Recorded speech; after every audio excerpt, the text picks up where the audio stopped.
I want to tell you about a photograph. Not a famous one, not one you'd find in a textbook or hanging in a museum. This was a photograph I stumbled across in a digitized newspaper archive at 2 a.m, 3 years into what I thought was a casual interest in Victorian-era anthropology. A photograph from the 1880s, a group of men standing outside what appears to be a civic building.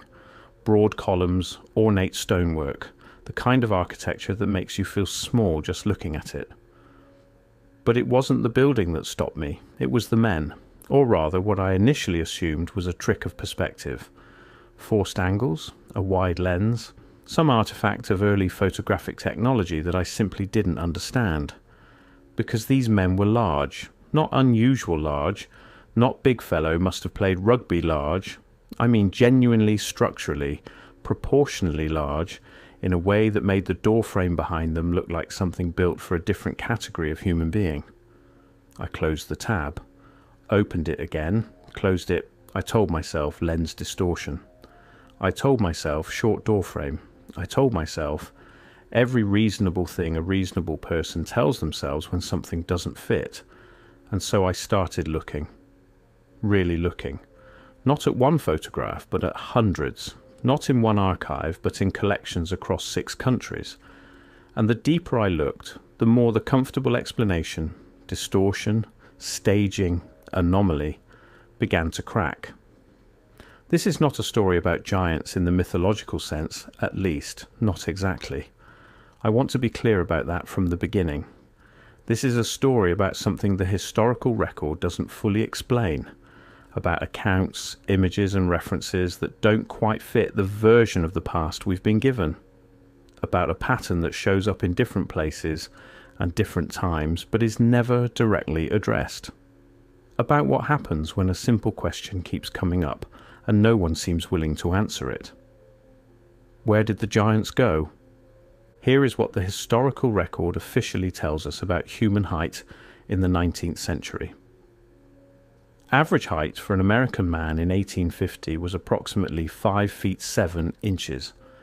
European men were slightly shorter on average. This is documented, this is settled science, and for the most part when you look at photographs from that era, daguerreotypes, wet plate collodions, early albumen prints, the people look like people. Proportionate, recognizable, like us only in worse clothing. But there is a subset of photographs, a specific recurring subset, that doesn't match, not dramatically, not in every frame, but persistently, across decades, across continents, across photographic styles and lighting conditions and supposed contexts, there are images where the human subjects and their surrounding architecture simply do not reconcile. Door frames, that's where it starts for most people. Door frames are one of the most stable architectural constants in human construction. They are, almost universally, built to accommodate the tallest expected member of a community, plus clearance. Standard Victorian-era door height in England was around 6 feet 8 inches. In the United States, similar. Yet in photograph after photograph from this period, you will find men, not one man, groups of men, sometimes uniformed men, sometimes civic officials standing in doorways and barely needing to duck. This raises a simple but critical question. Who were these door frames built for? The official explanation is lens distortion, staging, and the tendency of photographers to select unusually large subjects for novelty portraits. And that explanation is fine, as far as it goes, except it doesn't account for scale consistency within the same image. It doesn't account for the shadows. Shadows don't distort with a lens the same way foreground subjects do. And in several of these photographs, the shadows of these figures extend in ways that are geometrically inconsistent with any known optical artifact. The official explanation breaks here. Not completely, not irreparably, but it develops cracks, and once you see the cracks, you can't unsee them. In 1833, soldiers digging at Lompoc Ranch in California reportedly unearthed a skeleton measuring nearly 12 feet in height. The account appeared in multiple local papers of the time, and then it disappeared from the record. In 1912, the New York Times, not a fringe publication, not a pamphlet, not a conspiracy broadsheet, but the newspaper of record, published an account of the discovery of 18 skeletons in Lake Delavan, Wisconsin. The remains were described as belonging to individuals of unusual height and with anatomical features that distinguish them from modern human remains. The Smithsonian Institution was notified. A team was dispatched, and then silence. Not a follow-up, not a debunking, not an official statement of any kind, just silence. The kind of silence that falls not when something is proven wrong, but when something is quietly set aside. The pattern repeats with unsettling precision. 1891, Crittenden, Arizona, giant remains, newspaper reports, Smithsonian involvement rumored, no official record. 1880s, Cayuga Township, Ohio. Multiple accounts of enormous skeletal remains discovered during excavation. Local newspaper coverage. Then nothing. County after county. Decade after decade. Account after account, each one surfacing briefly in local papers before vanishing from the official record entirely. Not disproven, not investigated publicly. Just gone. Now, I want to be careful here. I'm not asking you to simply believe every 19th century newspaper account you encounter. Newspaper editors of that era were not above sensationalism. Hoaxes existed. P.T. Barnum built an empire on the willingness of Americans to believe extraordinary things. But here's the strangest part. The sheer volume of these accounts, the geographic spread, the consistency of certain details, the height ranges, the specific anatomical descriptions, the institutional involvement that then goes silent, this is not what a collection of isolated hoaxes looks like. Hoaxes cluster around specific showmen and specific moments. They get debunked. They generate counter-coverage. These accounts don't get debunked. They get ignored. And that, in its own way, is more troubling than a debunking would be. The silence was deafening. I want to leave the bones for a moment, because the bones ultimately are only part of this. Let's talk about the buildings. Specifically, let's talk about a very specific architectural era, roughly 1750 to 1900, and the extraordinary uniformity of civic construction across that period. Not similarity, uniformity, a consistency of design language, structural proportion, and ornamental vocabulary that appears with startling regularity in cities that had no meaningful communication with each other, under governments with no political alignment, using builders with no shared training, the columned facade, the vast central atrium, the ceilings, and this is where I want you to stop and think, the ceilings. Look at the ceilings of 19th century civic buildings, not the decorative plasterwork, though that's extraordinary in its own right. Look at the height, the functional height, the distance from the floor to the ceiling in the lobbies, the corridors, the halls of these buildings.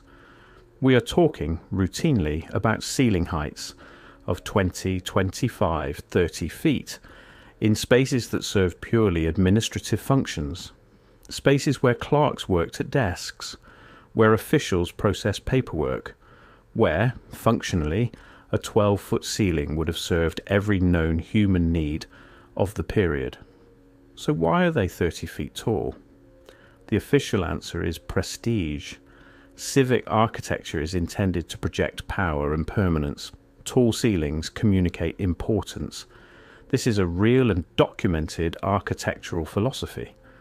But the official explanation breaks here too, because prestige architecture scales its grandeur toward its visitors. A space designed to impress a human being standing at 5 feet 7 inches tall doesn't need 30-foot ceilings. It needs columns that dwarf that person, yes, but the functional spaces, the interior corridors, the private offices, the working rooms behind the grand facade, those are scaled to the users. Unless the users were a different scale than we are, The deeper I looked, the more this question refused to go away. If you've made it this far, you're asking the same questions I was.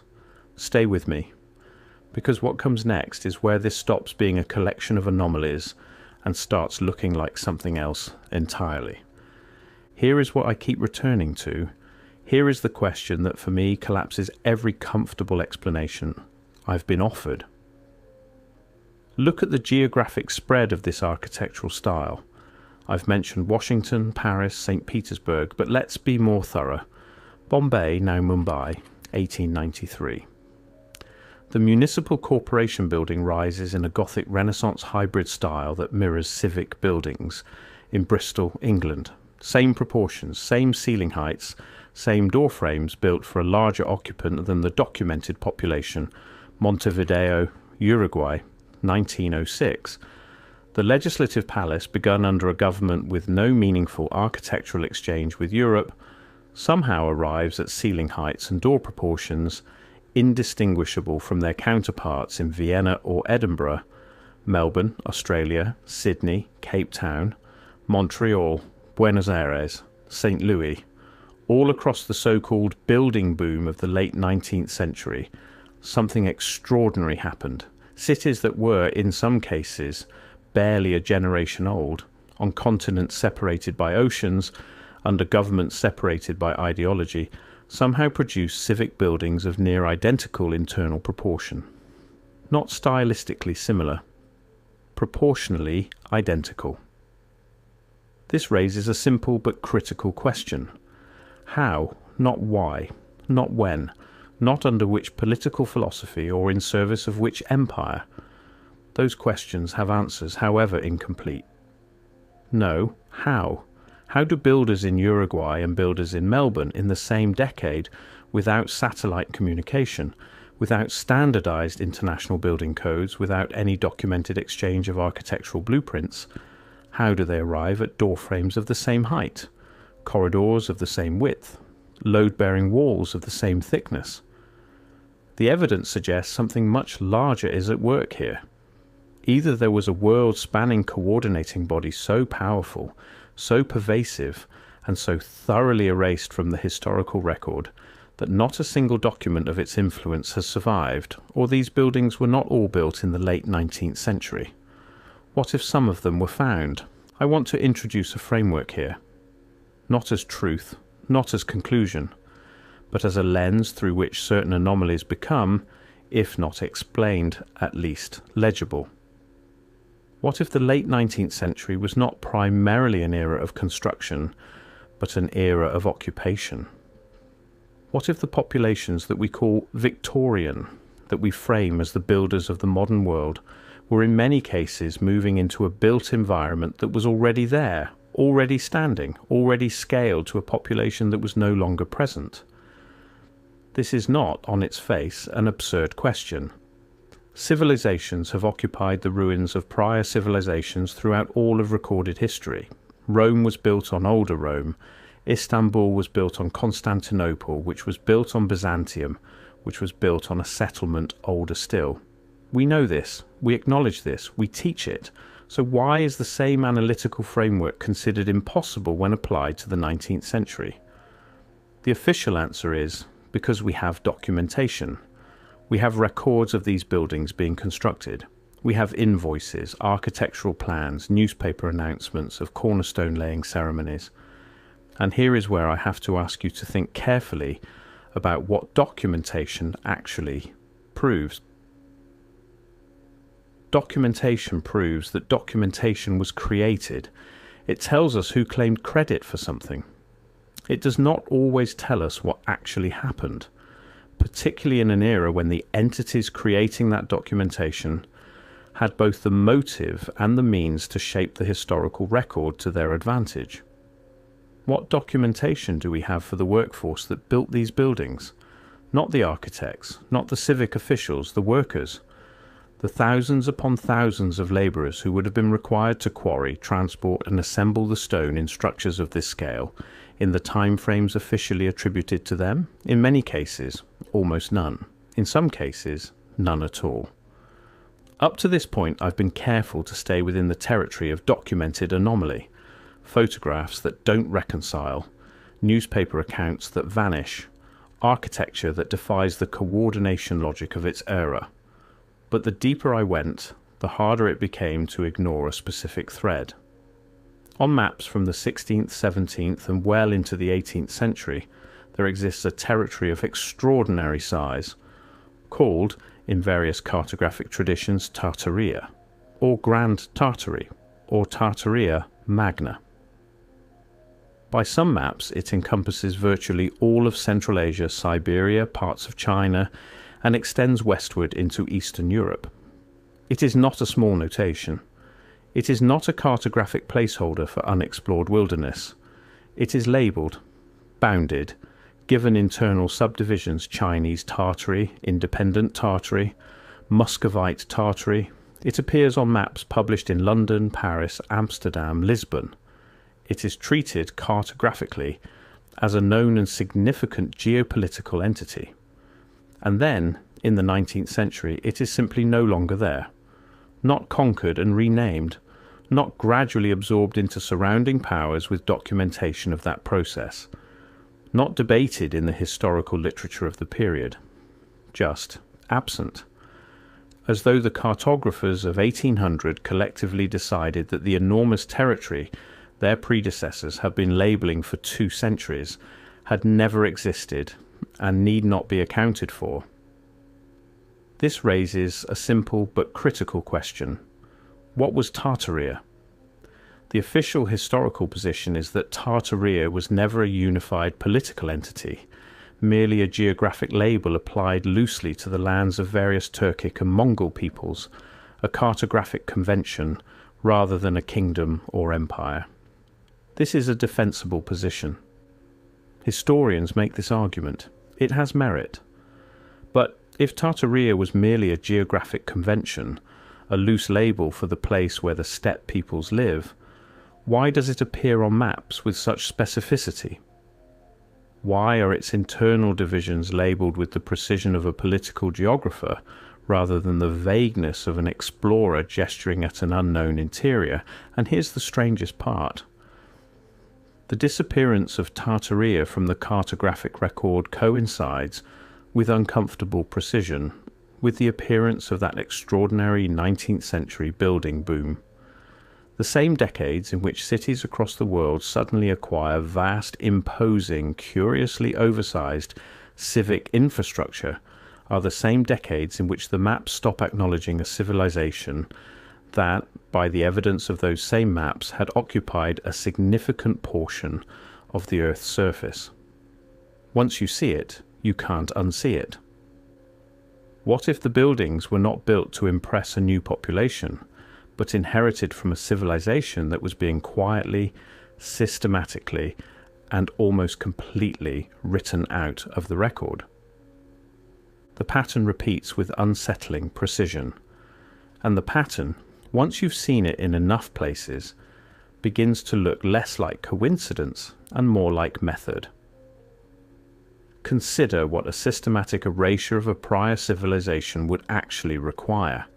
Not war, not necessarily. War leaves ruins, and ruins are archaeological evidence. What it would require is something more subtle. A reframing, a retroactive claim of authorship, a papering over of the existing record with new documentation that explains the physical evidence in terms of the new narrative. The buildings existed, they could not be made to disappear. So instead they are given new histories, new cornerstone dates, new architects, new commissioning governments, and the people who might remember otherwise, or who carry in their very bodies the physical evidence of a different scale of human being, those people are absorbed, reclassified, or simply not discussed. The giant skeleton accounts appear in newspapers for a few years, local papers, regional papers, papers read by people who might still have living memory of the original landscape, and then they vanish. Not because they were disproven, because the institutional machinery for managing the record had by then gotten its hands on the process. The Smithsonian is not villainous in this reading. I want to be careful about that. The evidence suggests not a conspiracy of evil, but something more mundane and in some ways more unsettling. The ordinary human instinct to make the world make sense within the framework one has been given, to classify the anomalous, to store the inexplicable, to, in the process of organizing the record, quietly remove from the accessible record anything that the organizing framework cannot accommodate. The silence was not planned. The silence was structural. Here is what I think about, alone in archive rooms at 2 a.m, surrounded by photographs of people who look back at me across a century and a half. What was the scale of what was lost? Not just the beings, if they existed, if the photographs mean what they appear to mean. Not just the civilization, if Tartaria was something more than a cartographic convention, if those maps were recording something real. But the knowledge. Whatever civilization scaled those buildings, whatever hands quarried and placed that stone, whatever minds designed those proportions, whatever culture decided that this was how a doorframe should be sized, and this was how high a corridor ceiling should stand, that civilization knew something. Had solved problems we are still pretending were solved in the 19th century by men with horses and hand tools and no electricity. And that knowledge is gone. Or, not gone exactly. Unattributed. Floating free of its origins, absorbed into the narrative of the inheriting civilization, without acknowledgement, without credit, without the philosophical and historical context that might allow us to understand what we're actually standing inside when we walk through one of these buildings. The evidence suggests something much larger than we've been told, not necessarily in any single dramatic revelation, but in the slow accumulated weight of anomaly upon anomaly, photograph upon photograph, skeleton account upon skeleton account, doorframe upon doorframe built for a hand that no longer reaches for it. I started with a photograph. I still don't know what it shows. I mean that literally. After 3 years of looking, of reading, of walking through buildings that seem built for a different world, of chasing newspaper accounts into silence and maps into absence, I do not have a confident answer to the question that photograph first asked me. Were there people in the not-so-distant past built at a scale our history doesn't account for? Was there a civilization vast enough to build across continents in a unified architectural language, sophisticated enough to leave buildings still standing after whatever ended them, and vulnerable enough, or inconvenient enough, to be written almost completely out of the record? I don't know. What I know is this. The official explanation, the one that tells us all these buildings were built in a 50-year frenzy of civic ambition by populations using hand tools and horse carts, that the photographs are lens distortion, that the skeleton accounts are hoaxes, that Tartaria was just a word cartographers used for over there somewhere, that explanation requires me to believe in a set of coincidences so extensive and so precisely patterned that believing in them feels itself like an act of faith. Not knowledge, not empiricism, faith, and I find myself less and less willing to extend that faith without better answers. The buildings are still there. Walk through them sometime. Feel the ceiling above you. Look at the door frames. Ask yourself who, exactly, they were built for. Ask yourself what it would take to coordinate their construction across a dozen continents in a pre-telecommunications world.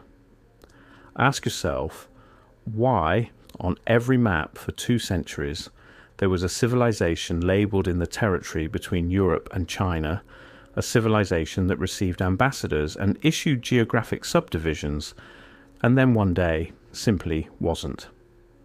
Ask yourself where the giants went, not why they left, not when they disappeared, not under what circumstances the world stopped seeing them and started pretending they had never been here, just where. Because someone built those rooms, someone opened those doors, someone stood in those photographs looking back at us with faces that seem, across the century and a half between us to be waiting for us to ask the right question? I'm still asking.